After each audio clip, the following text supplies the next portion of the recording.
मेरे प्यारे दोस्त, आपके साथ धोखा हुआ है। और धोखा क्या कि यह सरकार निकम्मी है। और जितने भी सरकार के लोग इस वीडियो को देख रहे हैं, मैं साफ साफ और सीधे शब्दों में कहना चाहता हूं कि तुम्हारी सरकार निकम्मी है। आज हमारे देश का जो सबसे बड़ा मुद्दा है, सबसे बड़ा मुद्दा केवल एक है। धोखा हुआ है। और धोखा क्या कि ये एक सेकेंड निकम्मी है। और जितने भी सरकार के लोग इस वीडियो को देख रहे हैं, मैं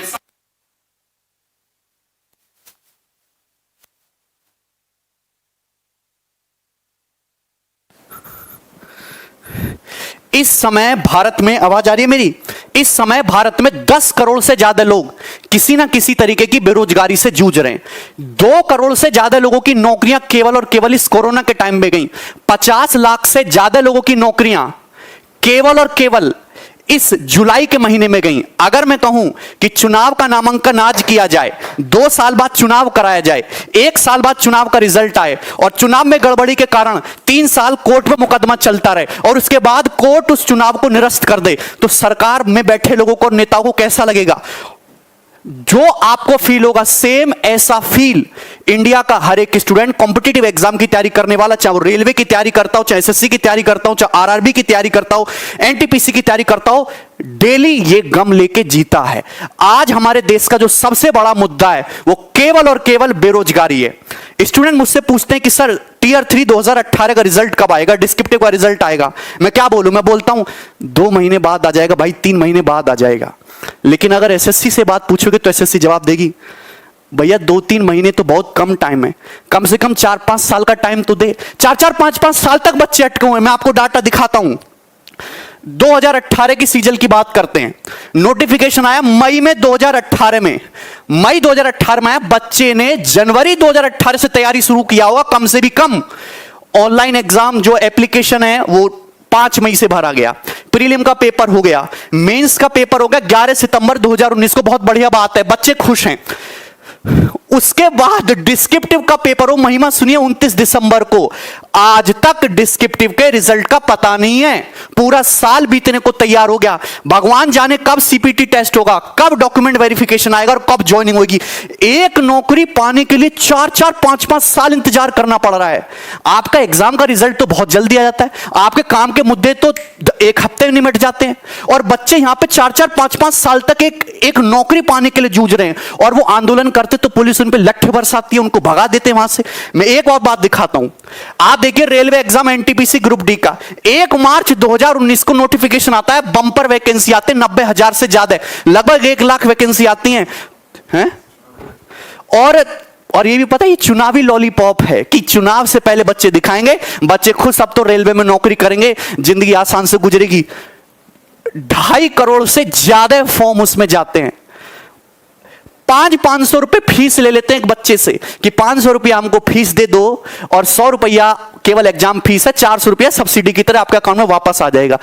मतलब कुल मिला के अगर 2 साल से एग्जाम नहीं हो पाया, 550 से ज्यादा दिन गुजर चुके हैं, अभी तक वेंडर डिसाइड नहीं कर पाए कि कौन एग्जाम लेगा।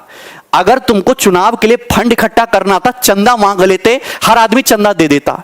इतना बड़ा धोखा इस गवर्नमेंट ने किया है ना हम लोगों के साथ। और मीडिया इसको दिखाने के लिए तैयार नहीं है। सुबह से शाम तक एक ही न्यूज दिखाते रहेंगे। 2 बातें 24 घंटे में सर्कुलेट करके वही बताते रहेंगे। एक इधर से बताएगा, एक ऊपर से बताएगा, एक नीचे से बताएगा। बोलना कुछ है नहीं इन लोगों को।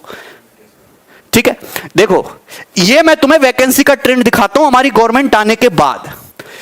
आपको दिखाई दे रहा है साफ साफ। एसएससी सीजीएल 2012 में 16,000 वैकेंसी। आप देखिए गिरावट किस तरीके से होती है। 13 में 16,114, 2014 में आते ही 15,000, 2015 में 8500, 16 में 10,000, 17 में 8,000, 11,000 और ये 8,000। मतलब वैकेंसी आधी हो गई और एग्जाम क्लियर करने का समय दुगना हो गया।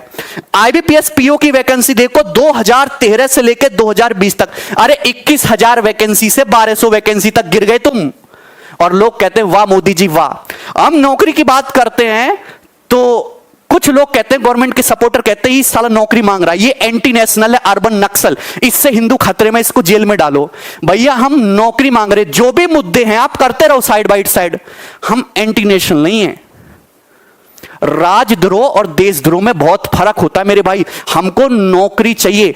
एक जो बेरोजगार युवा होता है उसकी बहुत छोटी सी दुनिया होती है। वो लाख करोड़, 2 लाख करोड़, 3 लाख करोड़ के फंडे में नहीं घुसता। 35,000 40,000 रुपए उसके महीने की तनख्वाह आनी चाहिए, उसके घर में रोटी बननी चाहिए शाम से, है ना, आराम से।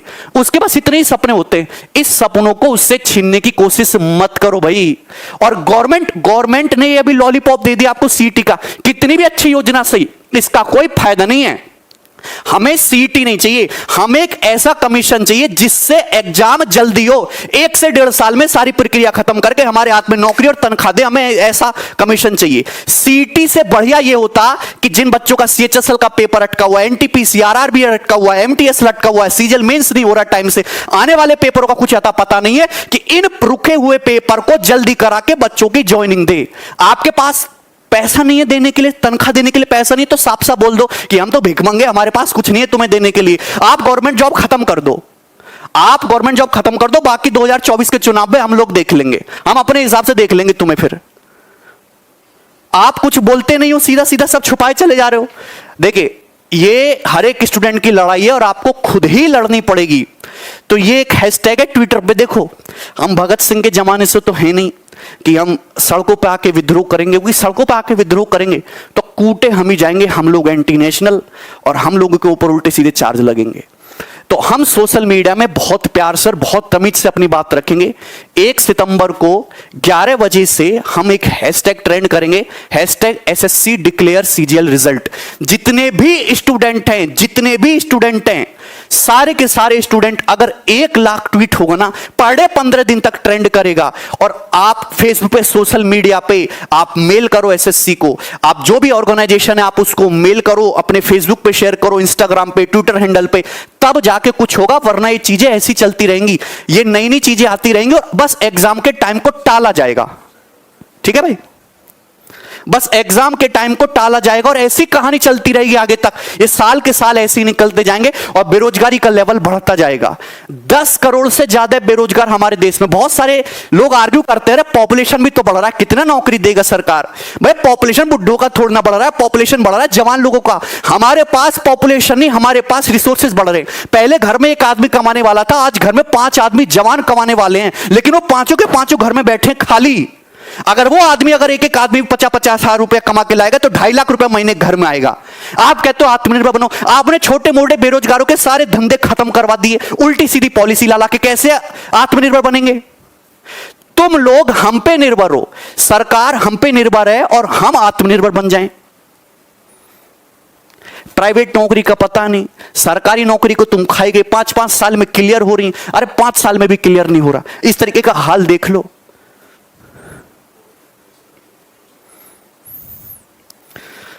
या सुबह से स्टूडेंट का मैसेज आता है, बार बार फोन आता है, कभी कभी तो ऐसे मैसेज भी आते हैं, सर 200 रुपया पेटीएम कर दो, 1000 रुपये सर डाल दो, कोर्स फ्री में दे दो, सर पढ़ना यहां अटके हुए हैं, पिताजी की जॉब चली गई, सर कोई टाइपिस्ट की जॉब दे दो, कंटेंट राइटर की जॉब दे दो। मैं क्या करूं?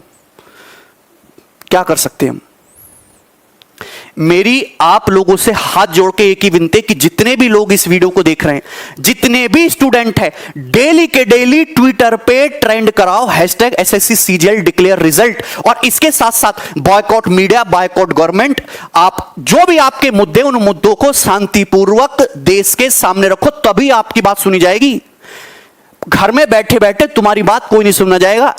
सरकार को केवल अपने वोट बैंक खोने का डर है, उसके अलावा सरकार को और कोई डर नहीं है। तो उनको वो डर दिखाओ कि अगर ये बहाली नहीं हुई तो 10 करोड़ वोट अगले चुनाव में गए तुम्हारे सड़क पे ले आएंगे, तब तो लोग सुनेंगे, अदरवाइज तुम्हारे मुद्दों को कोई सुनने वाला नहीं है। ये आज का कड़वा सच है। और मीडिया, हमारी मीडिया के तो मैं तुम्हें किस्सा बताता हूं। हमारी मम्मी गांव में रहती है, तो गांव में CD DVD पे फिल्में देखते थे, न्यूज चैनल टीवी डिश नहीं लगा हुआ था। हम दिल्ली में आए, दिल्ली में शिफ्ट हुए, हमने यहाँ पे डिश लगवाया पहली बार, उस पे आज तक चैनल लगाया। तो कई दिनों तक मम्मी ने न्यूज सुना। फिर एक दिन मम्मी बोली, भैया गगन या को बंद कर दे और कान्हा जी के भजन लगा दे तू। ये तो बिके हुए लोग हैं। एक लेडी जो पढ़ी लिखी नहीं है, मेरी मदर, वो 4-5 दिन देख के, जिनको मैंने कभी नहीं बताया कि मीडिया ऐसे बिका हुआ है, रोज टुकड़ा जाता है वहां से सरकार से इनके लिए, और उनको ये पता चलेगा कि ये बिका हुआ लोग है, इसने अपना जमीर बेच रखा है, क्या तुमको नहीं दिखता?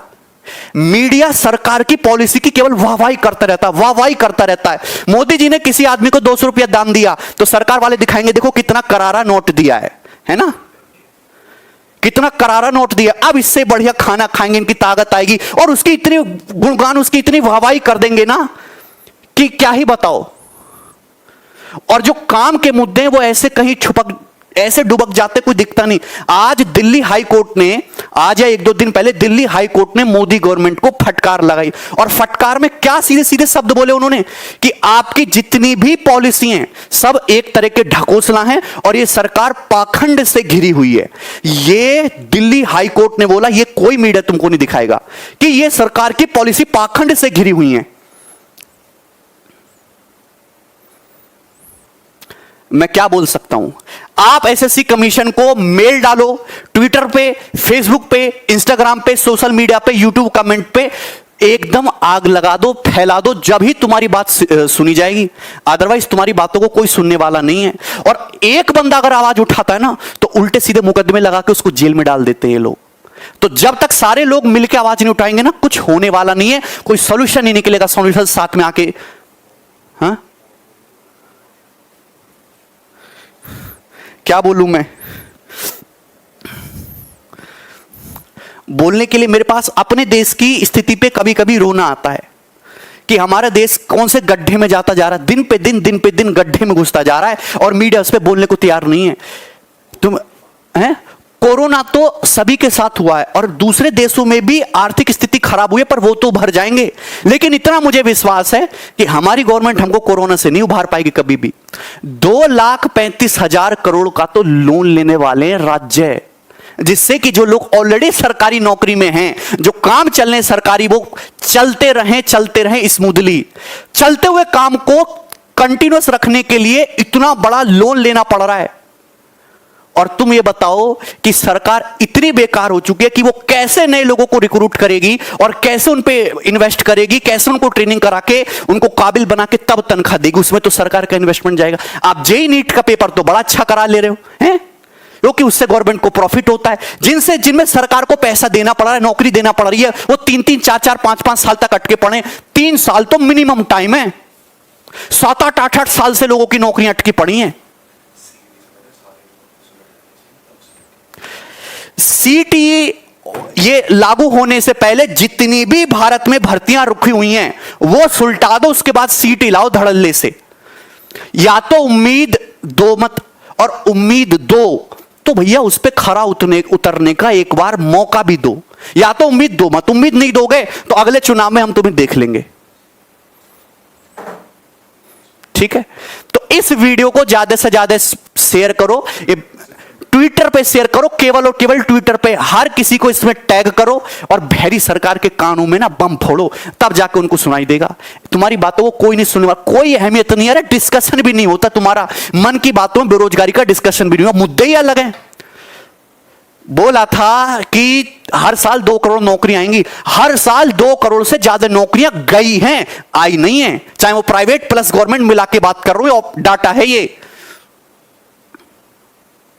किसान हमारा परेशान है, छोटा जो बिजनेसमैन है, जो छोटा व्यापारी है वो परेशान है, स्टूडेंट परेशान है, टीचर परेशान है, सब परेशान है। मौज में बड़े बड़े बिजनेसमैन, बड़े बड़े लोग, अडानी अंबानी जैसे, वो मौज ले रहे हैं, नेता सांसद मौज ले रहे हैं। ले जाओ, ले जाओ। अभी यमराज जब तुमको पकौड़े तलेगा ना तुम्हारे नरक में, जब तुम्हें पता चलेगा, देखना बढ़िया कढ़ाई बनवाई होगी तुमको तलने के लिए। इस वीडियो को मैं यही छोड़ रहा हूं, इच्छा आपकी है। एक साथ अगर 1 करोड़ लोग विद्रोह करेंगे ना, डेली ट्विटर पे आग लग जाएगी, गवर्नमेंट को सुनना ही पड़ेगा। और अगर इससे भी बात नहीं बनती है तो फिजिकल आके एसएससी में ये ऑफिस के सामने जाके बैठेंगे और मैं सबसे आगे रहूंगा। जितना खर्चा होगा, जो भी होगा, मैं करूंगा। मैं बुलाऊंगा लड़कों को यहां पे ट्रेन बुक कर करके। ठीक है।